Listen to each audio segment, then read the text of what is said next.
में गायत्री मंत्र का साथ साथ करेंगे। ओम भूर्भुवः स्वः तत्सवितुर्वरेण्यं भर्गो देवस्य धीमहि धियो यो नः प्रचोदयात्। ओम नमो भगवते वासुदेवाय।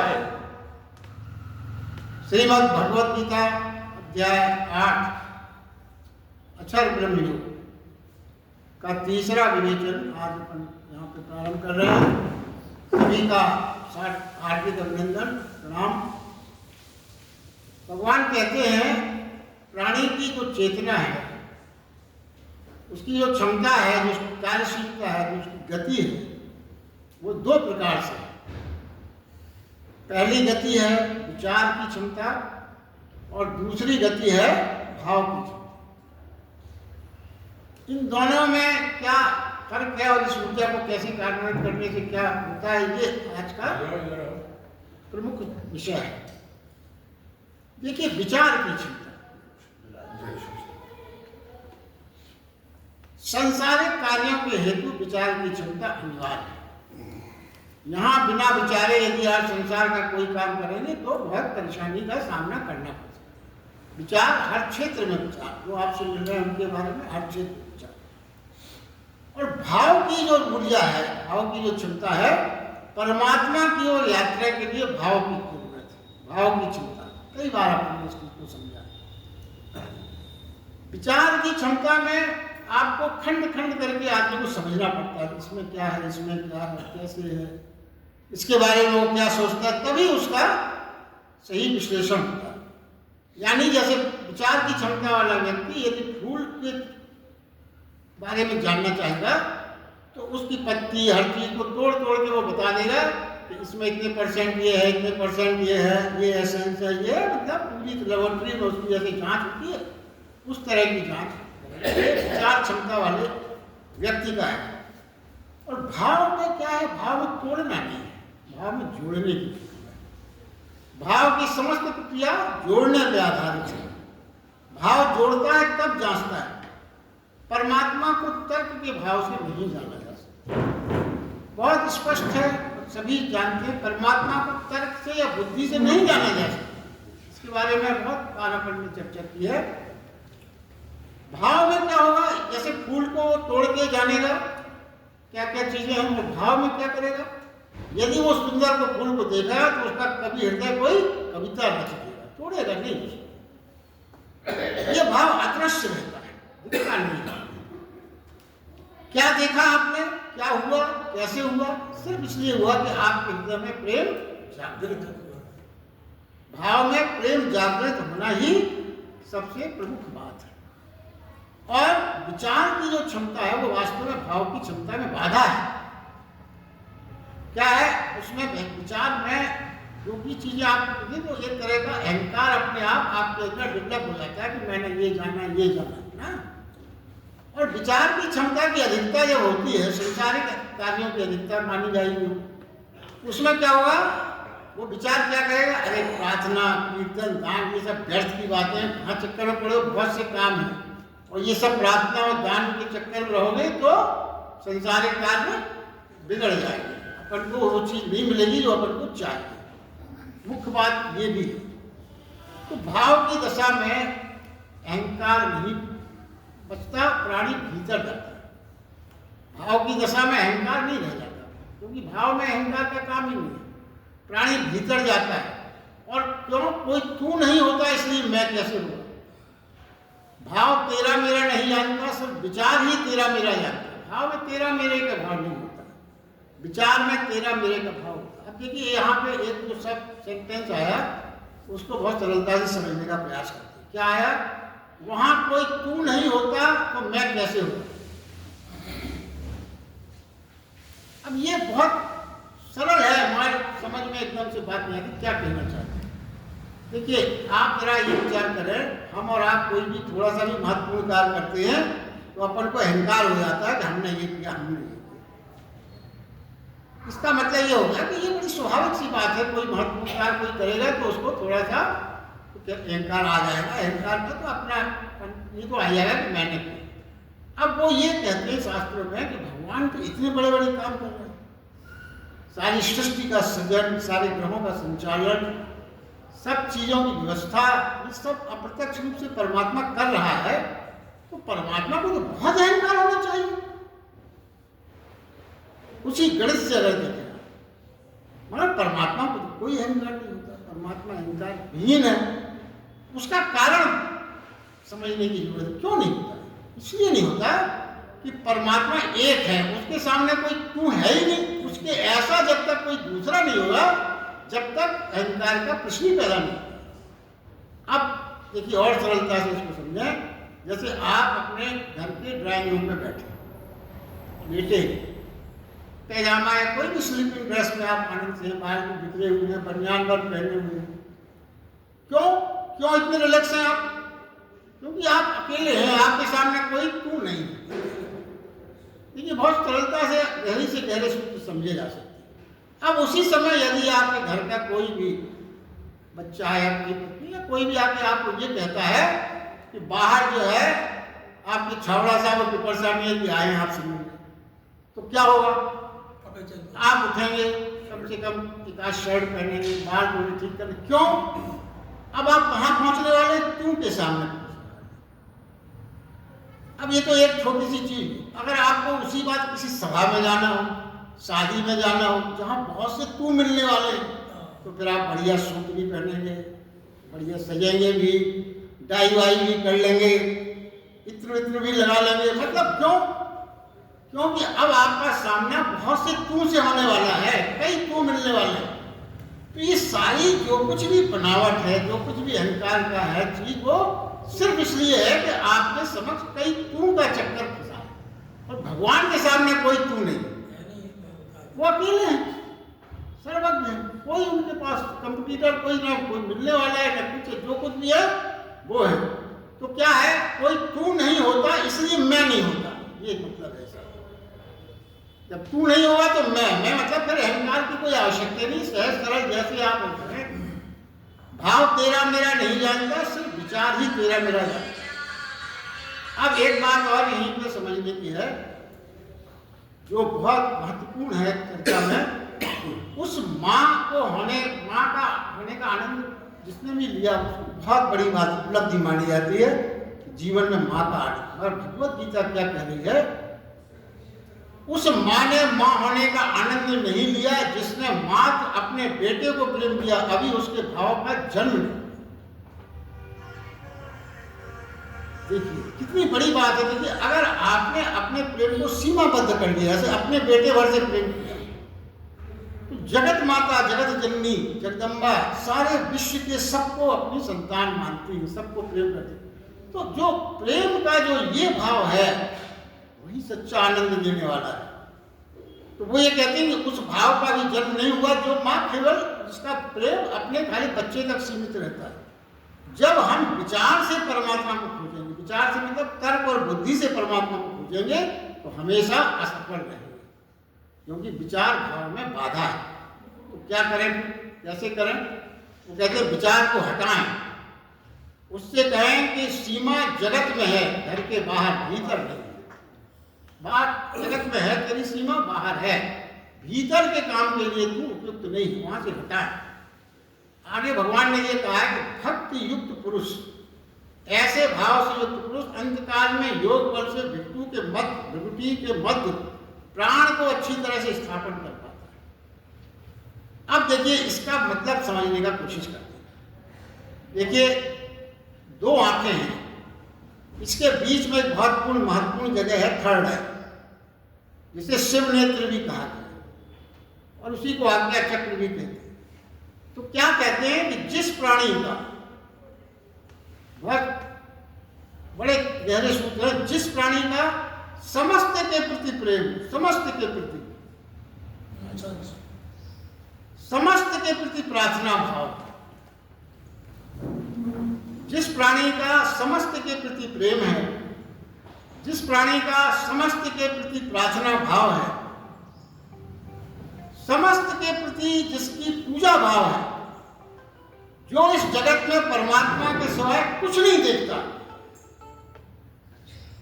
जिस दिन ये भाव की धारा समस्त के प्रति बिना कारण, बिना चुनाव, बिना निर्णय के बहना प्रारंभ कर देती है, उसी क्षण जो है भक्ति युक्त पुरुष उसी को बन पाता है, वही भक्ति युक्त पुरुष कहलाएगा और ये योग बल से प्राप्त होता है। इसका मतलब क्या हुआ? ऐसा व्यक्ति ही जिसमें ये सब भाव, कौन कौन से भाव बताए गए? प्रेम भाव, प्रार्थना भाव, पूजा भाव और परमात्मा सर्वस्व है, ये भाव समस्त के लिए, समस्त, ये नहीं आपको अपने सिलेक्टिव नहीं, सबके लिए हो वो भाव।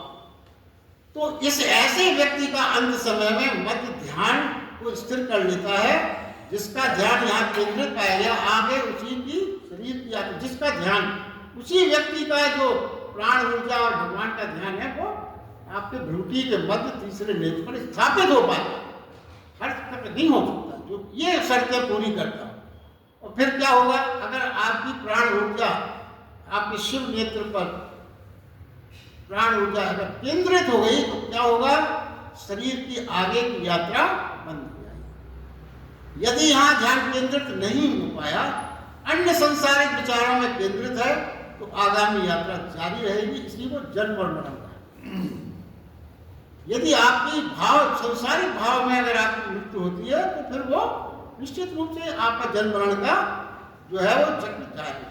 आगे भगवान बताते हैं परम गति को प्राप्त होने के क्या क्या नियम, किस भाव स्थिति में आप परम गति को प्राप्त होंगे और कौन कौन वो परम गति को पा सकता है। तो पहली चीज जो उन्होंने कही, वेद को जानने वाले परम गति को प्राप्त होगा। अब वेद जानने का, अगर देखिए वेद जानने का अर्थ यहां समझना, वेद का अर्थ यहां पे है ज्ञान। वेद क्या है? ज्ञान। श्री कृष्ण वेद पाठित पंडितों की बात नहीं, बिल्कुल नहीं कर रहे हैं, मात्र चारों युगों में स्थापित यजुर्वेद, यजुर्वेद, अथर्ववेद, सामवेद से उनका आश्रय बिल्कुल भी नहीं। देखिए क्यों नहीं है? ज्ञान ही को अर्थ क्यों बताया गया? उसका भी कारण है। क्या? ये चारों संहिताएं जिनका नाम लिया, यदि खो भी जाए, विलुप्त भी हो जाए, ज्ञान से करोड़ों संहिताएं स्थापित की जा सकती हैं पुनः। ज्ञान यदि है जीवित, ऐसी बहुत सी संहिताएं बनाई जा सकती है। ज्ञान है तो वेदों की पुनः रचना, संरचना संभावित है, संभव है, वो नहीं चूक सकते कभी। परम वेद शाश्वत ज्ञान है, परम वेद शाश्वत ज्ञान माना गया, जो परमात्मा के हृदय में विराजित होता है। सारे ज्ञान का प्रस्फुटन परमात्मा के हृदय से ही हो रहा है, ऐसा माना गया। देखिए, और इसके अलावा दूसरी बात कही गई परम पद अक्षर ओम के बारे में। देखिए क्या बताया उन्होंने, वर्णमाला के शब्द जो होते हैं उनको हम अक्षर कहते हैं, मगर वो अक्षर नहीं है, वो सब क्षर है। क्षर मतलब मिटने वाले, समाप्त होने वाले। वेद को जानने वाले ओम को ही परम अक्षर कहते हैं। जो ज्ञानी है वो ओम को ही परम अक्षर कहा गया। देखिए वेद को जानने वाले वो ऐसा, ओम का मतलब क्या है? जो ना बोले तो भी ध्वनित होता है। ना बोले ओम, कोई कुछ ना बोले तो भी ध्वनित होता है। ऐसा आभास होता है कि हमारे बिना बोले भी कोई बोल रहा है, यानी हम मौन भी रहे, एक ध्वनि भीतर गुंजित होती रहती है। वो आसक्ति रहे गतिशील महात्मा जन इसमें प्रवेश करते हैं, ओम में, इस अक्षर में प्रवेश करते हैं। ओम शब्द में ही महात्मा जन, और ओम में जो प्रवेश करके वो परम गति को प्राप्त होता है। कौन सी बात बताई जा रही है कि परम गति को प्राप्त होने के लिए क्या क्या साधन और क्या क्या नियम बताया जाए। तो दूसरा नियम ये हुआ। अब यहाँ पर एक जो शब्द आया वो बहुत समझने का है। क्या शब्द आया? आसक्ति रहित यत्नशील। आसक्ति रहित यत्नशील। जब आसक्ति ही नहीं रहेगी तो यत्न कैसे होगा? देखिए क्या है, हमारा जीवन का अनुभव क्या है? हम जो संसारिक प्राणी हैं, सबका अनुभव क्या है? आसक्ति होने पर ही हम उसे पाने का यत्न करते हैं। पहले किसी चीज के प्रति आसक्ति होना आवश्यक है। जब आसक्ति होगी तभी हम यत्न करेंगे उसको पाने का।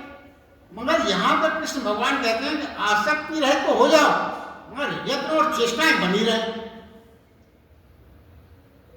अब ये बड़ा अद्भुत लगता है, कैसे हमें कोई आसक्ति किसी चीज से ना हो, फिर भी हमारा यत्न जारी रहा। कैसे, जैसे कितनी आश्चर्य की बात। इसीलिए गीता में जब तक हर चीज को आप ठीक से ना समझे, बहुत सी चीजें अधूरी रह जाती। इसीलिए सरलतम भाषा में समझाने का प्रयास अपन करते हैं, समझने का। देखिए क्या है, देखिए इसका मतलब समझे। जैसे दौड़ना चाहिए, आप दौड़ रहे कोई भी, और मंजिल का होने का पता ही नहीं है, कहाँ दौड़ना है ये आपको बता ही नहीं जाए, और यहां तक भी कह जाए कि मंजिल है ही नहीं, तो फिर भी दौड़ना है। समझना है क्या? अपन को लगता क्या मतलब, जब मंजिल ही नहीं है, मंजिल बताई ही नहीं, तो हम दौड़ेंगे क्यों? तब भी दौड़ना, भगवान कहते हैं तब भी दौड़ो। तो कब होगा ये संभव? जब ही होगा जब दौड़ हमारा आनंद हो जाए। अगर दौड़ हमारा आनंद हो जाए तो हम दौड़ेंगे, फिर मंजिल ना भी हो तो भी दौड़ते रहेंगे, क्योंकि हमारी दौड़ का आनंद हो गया, फिर हमें मंजिल की कोई मतलब नहीं। देखिए, जिन्होंने गहरा ध्यान किया, गहरे ध्यान में साधक इस विचार से परे हो जाता है, इस विचार से कि ध्यान वो क्यों कर रहा है। गहरे ध्यान में जो जाता है वो इसमें विचार नहीं करता वो ध्यान क्यों कर रहा है। वो ये नहीं कहता कि परमात्मा मिल जाए, परमात्मा ना भी हो तो भी चलेगा, पर ध्यान और प्रार्थना के बिना नहीं चलेगा, ये भाव होना चाहिए। तो इतना आनंद है उसको, परमात्मा ना भी हो, कोई कह दे ना भी हो तो भी चलेगा, पर ध्यान और प्रार्थना के बिना नहीं चलेगा, क्योंकि ध्यान उसका आनंद हो गया, योग ही आनंद है, प्रार्थना ही आनंद हो गया। इसलिए ध्यान, योग और प्रार्थना निरंतर चल रही है, उसमें ये शर्त है ही नहीं। अच्छा, वो कौन जाते हैं ध्यान से? जिन्होंने सोचते हैं परमात्मा मिलेगा या ये काम हो जाएगा, वो मिलेगा, कुछ दिन में जब वो नहीं मिलता, नहीं होता, दिखाई पड़ता, तो ध्यान से उनका ध्यान वो कहने लगता है बेकार समय नष्ट किया तुमने, कुछ नहीं, कोई फर्क नहीं, जिसका आनंद है उसे कोई मतलब ही नहीं है कुछ मिले, मतलब वही है क्या, आसक्ति रहे यत्नशील होने की बात बताई जा रही है। यहां तक कहा गया यदि आसक्ति इतनी गहरी हो गई, आसक्ति इतनी भी रह गई हो, कितनी कि मोक्ष में प्रवेश करो, प्रभु को पालू, तो भी बाधा बन जाएगी। ये भगवत गीता की बहुत बड़ी उद्घोषणा है। यदि आपके आसक्ति इतनी भी रही कि आपको मोक्ष मिल जाए, प्रभु को पालू, तो भी बाधा बन जाएगा ध्यान में। पाने का ख्याल शेष रहा जहां, वहां संसार प्रारंभ हो, संसार प्रारंभ हो गया तो प्रभु के मार्ग से विचलित हो गया। वो कहते हैं कि ये ख्याल भी शेष रहा मोक्ष का और परमात्मा पाने का, तो बाधा बन जाती है। जहां वासना आ गई, कोई भी वासना हो, तो संसार की यात्रा पर हम वापस लौट जाते हैं, कोई भी इच्छा हो। देखिए, हमारे आदरणीय बैठे हैं जसकरण सिंह जी, एक भक्त ने ये कहा कि मुझे तेरे मोक्ष से कुछ नहीं लेना देना, कोई प्रयोजन नहीं है, मुझे तो तेरी वृंदावन की गली में जन्म लेना है। मैं तेरे मोक्ष को छोड़ सकता हूं, तेरे वृंदावन की गली को नहीं छोड़ सकता। क्यों? उस गली में रहना मेरा आनंद है, सब मिल जाए मुझे, मगर मैं वृंदावन की गली में मुझे जन्म दे, मुझे मोक्ष से कुछ नहीं है। क्यों? मोक्ष को भी उसे परवाह है, क्यों? वो छोड़ रहा है मोक्ष। देखिए, अब यहां पे जो अगली बात है, ब्रह्मचर्य, ब्रह्मचर्य में जो करता है वो भी परम गति को प्राप्त होता है। मगर ब्रह्मचर्य की जो अपने दिमाग में जो बात आती है भगवत गीता में, उससे अलग बात है। क्या कहते हैं? ब्रह्मचर्य यानी ब्रह्म ऐसी चर्या। चर्या मतलब क्या कर रहे हैं आप, दैनिक कार्यक्रम क्या चल रहा है, ब्रह्म ऐसी चर्या, उसे कहते हैं ब्रह्मचर्य। साधक ऐसे जीना शुरू कर सके जैसे प्रभु के साथ चलना। साधक ऐसा जीना शुरू कर दे जैसे प्रभु के साथ चल रहा हो।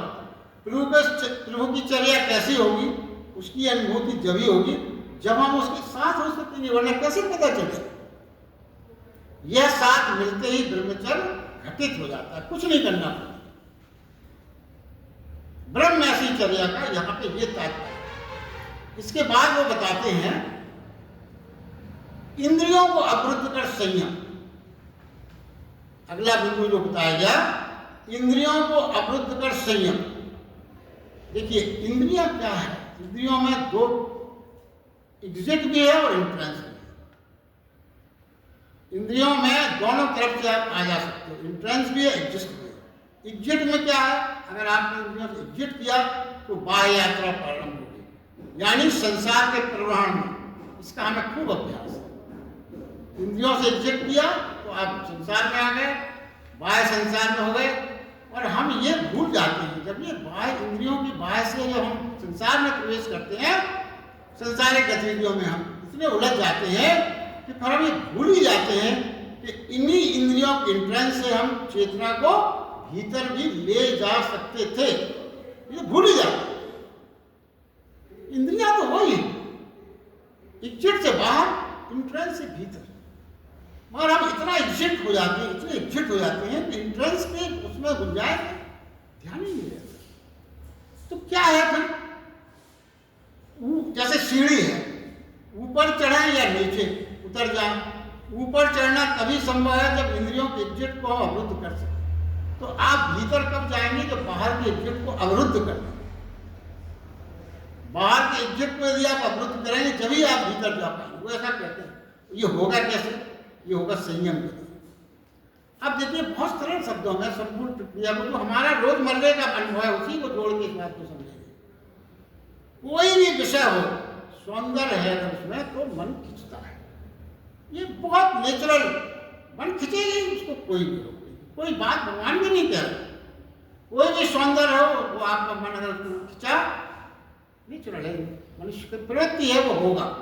दूसरी बात यहाँ क्या है, वह भाव हमारे अंतस को प्रभावित करके उसकी ओर खींचता है। अंतस में हमारे उसके प्रति रस बन जाता है, फिर हम उसको पाने की लालसा में आया।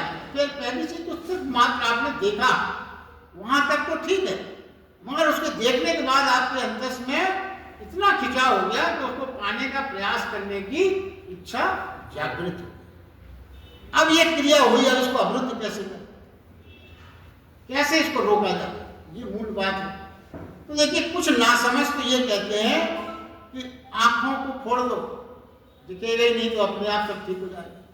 धन या वस्तु से दूर भागो, पलायन करो, जो भी संसारिक चीजें उनमें भाग जाओ, पलायन कर जाओ, घर बार छोड़ दो, जंगल चले जाओ, तो अपने आप ठीक हो जाएगा। मगर देखिए भगवान का बहुत स्पष्ट है, कई बार हमने इसको समझा है। वो क्या कहते हैं, भागना कार्यों का काम है। जो स्वयं से डरा हुआ है, भीतर प्राण आतुर है कुछ पाने को, भीतर प्राण आतुर है कुछ पाने को, वो कहां छोड़ सकोगे। भागने पर भी वो साथ रहेगा। आप आंखें फोड़ दो या भाग जाओ, आपके अंदर जो रस बन गया, आतुरता का, आकर्षण का, आसक्ति का, वो तो बना रहा है ना।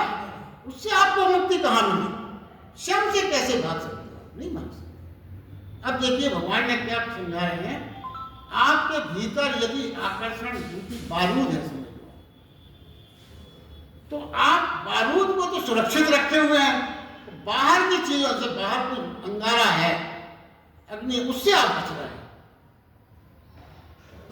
एक बारूद को बचाएं, एक तरीका क्या है कि बारूद को बचाए रखें अंदर का और अंगारों को छोड़ दें, तो बच सकते हो, लगता है बच गए। क्योंकि हमने अंगारों को छोड़ दिया, बारूद पे कोई असर नहीं हुआ। और दूसरा जो प्रक्रिया है इसी में क्या है कि बारूद को हटा दें और अंगारों से खेलते रहें। ये कृष्ण भगवान का रास्ता। ये तमाम अपन सुनते ना, गोपाल राज, ये सब क्या है, उन्होंने बारूद को हटा दिया, अंगारों से खेल रहा है, तो कोई फर्क नहीं पड़ता। अंदर रस नाम की चीज ही नहीं है, कहीं कुछ नहीं बचता। तो कृष्ण भगवान यहाँ दूसरा रास्ता स्वीकार करते हैं। आपके अंदर यदि ये सब नहीं होगा ना, तो फिर बाहर की चीजें आपको अपने उद्देश्य से विमुख नहीं कर सकती। ये मतलब है।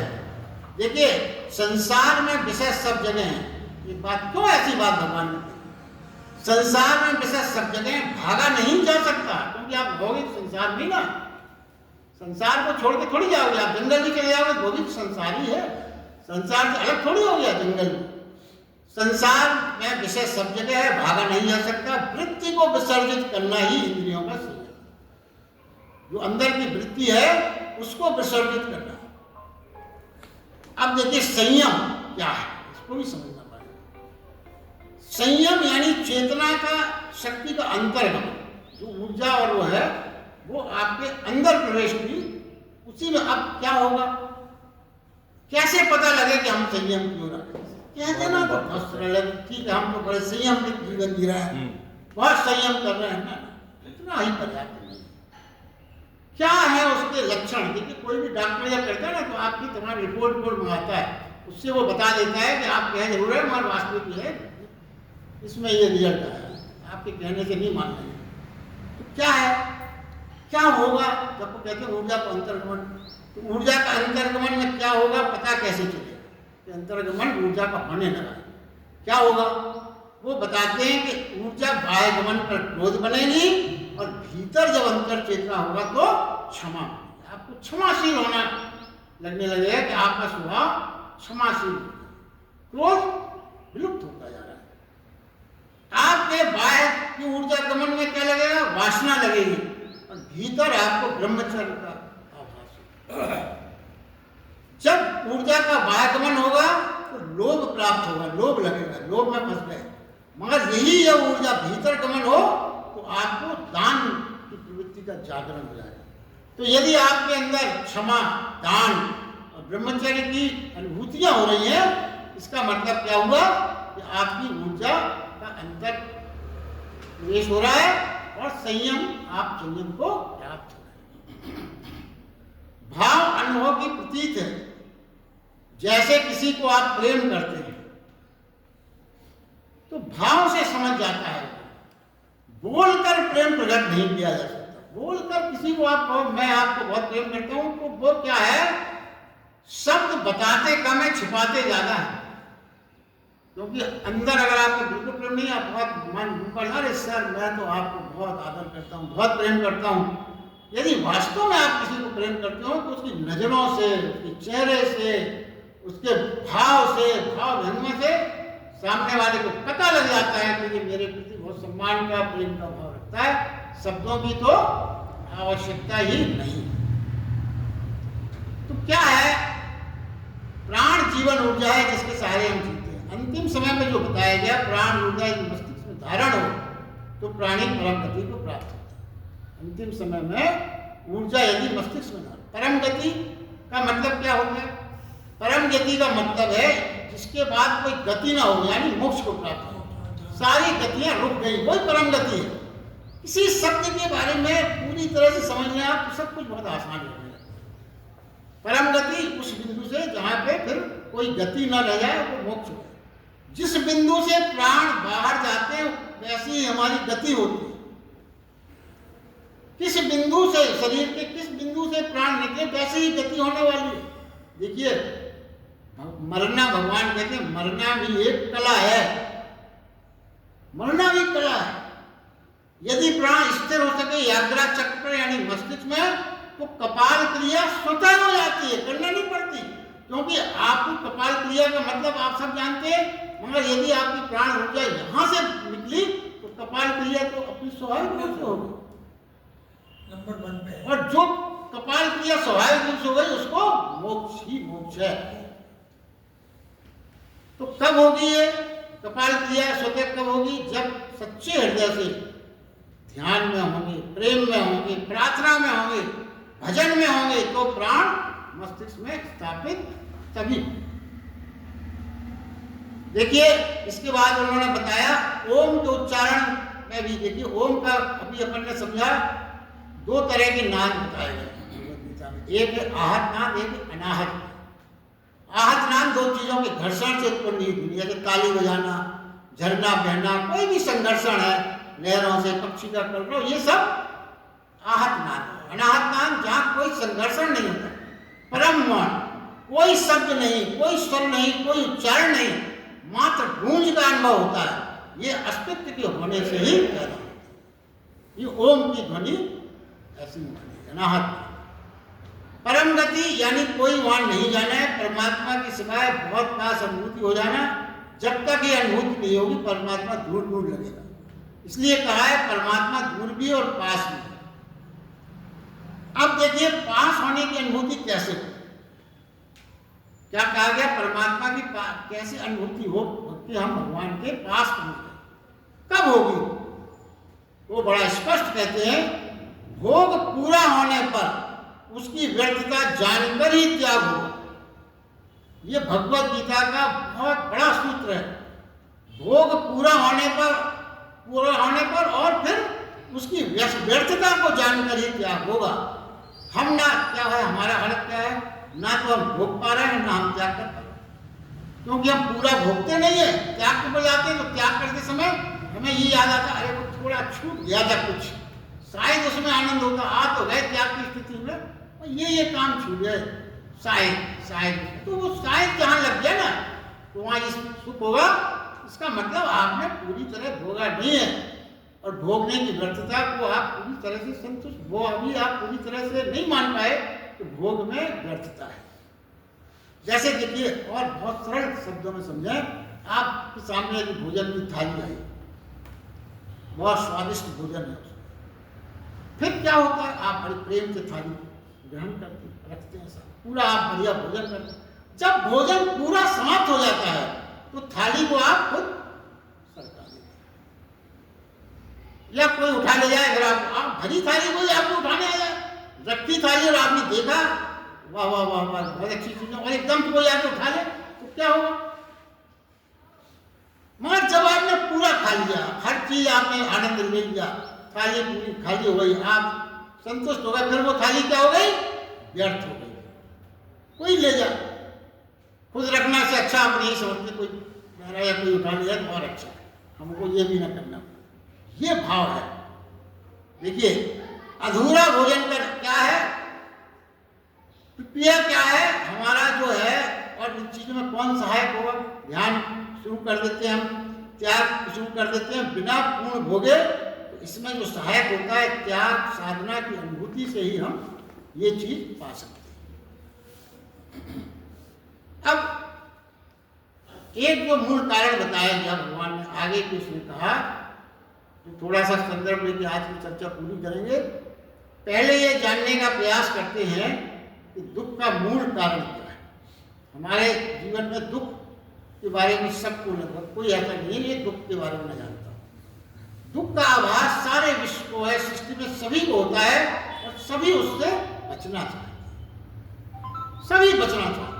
बचने के लिए कारण जानने का प्रयास होता है। हम ये जानने की कोशिश करते हैं कि दुख आखिर है तो है क्यों। कारण मिटाने का क्रम फिर जारी किया जाता है, ये इसलिए मिट जाए। तो यहाँ मूल अंतर ये हो जाता है कि हम कारण को ठीक समझ पा रहे हैं या नहीं समझ पा रहे। यदि हमने अपने दुख का मूल कारण ठीक से न समझा तो फिर दूर करने के सारे प्रयास निरर्थक हो जाएंगे। तो कहीं क्या है, कुछ सृष्टि में क्या है, कुछ लोग धर्म के साथ चलते हैं और कुछ लोग विज्ञान के साथ चलते हैं। जब विज्ञान के साथ जो लोग चलेंगे वो क्या कहते हैं, बाहरी परिस्थिति बदल दो, भौतिक संगति यंत्र कौशल तमाम तरह से रूपांतरण कर लो, संसार की सुख सुविधाएं सारी प्राप्त कर लो तो सारे दुख समाप्त हो जाए। ये उनकी किनकी सोच है? विज्ञान की सोच, पश्चिम की सोच। पश्चिम जगत ने यही माना, अनुकरण किया। आज वो सभी भौतिक संस्थान है उनके पास, मगर चिंतकों ने ये सोचा भी नहीं था कि क्या होगा। आज वहां क्या हो रहा है, हम परिस्थिति सारे दुख अलग करते हैं, उस दिन क्या होगा, उससे भी बड़ा दुख मनुष्य को टूट पड़ेगा। मनुष्य सारे भौतिक संसाधनों से हमने ये समझा कि हमने सारे दुख मिटा दिए, मगर जब सारे सुखों की बहुतायत हो जाती है तो फिर उस समय जो दुख आता है वो बहुत बड़ा दुख होता है, उससे मनुष्य टूट जाता है। आज आप देखिए पश्चिम जगत में सब कुछ है, सबसे अधिक आत्महत्याएं वहां हो रही है, सबसे अधिक तनाव में वहां पर लोग हैं, सबसे अधिक मानसिक अशांति होती है। ऐसे दुख पैदा हो गए हैं, ऐसे दुख पैदा हो गए हैं जो दीन अभावग्रस्त समाज से भी ज्यादा गर्त में डालने वाले हैं, वहां पर पैदा। और धर्म में जो चलता है परिस्थिति में, वो धर्म क्या कहता है, परिस्थिति में नहीं, मनुष्य की चेतना में दुख, परिस्थितियों से कुछ नहीं होना, चेतना में दुख है। चेतना बदलने से ही दुख मिट सकता है। दुखवादी हर स्थिति में दुख को खोज लोगे, इसलिए चेतना को रूपांतरण करना ही से ही दुख मुक्ति संभव है। और आज के लिए बस इतना ही।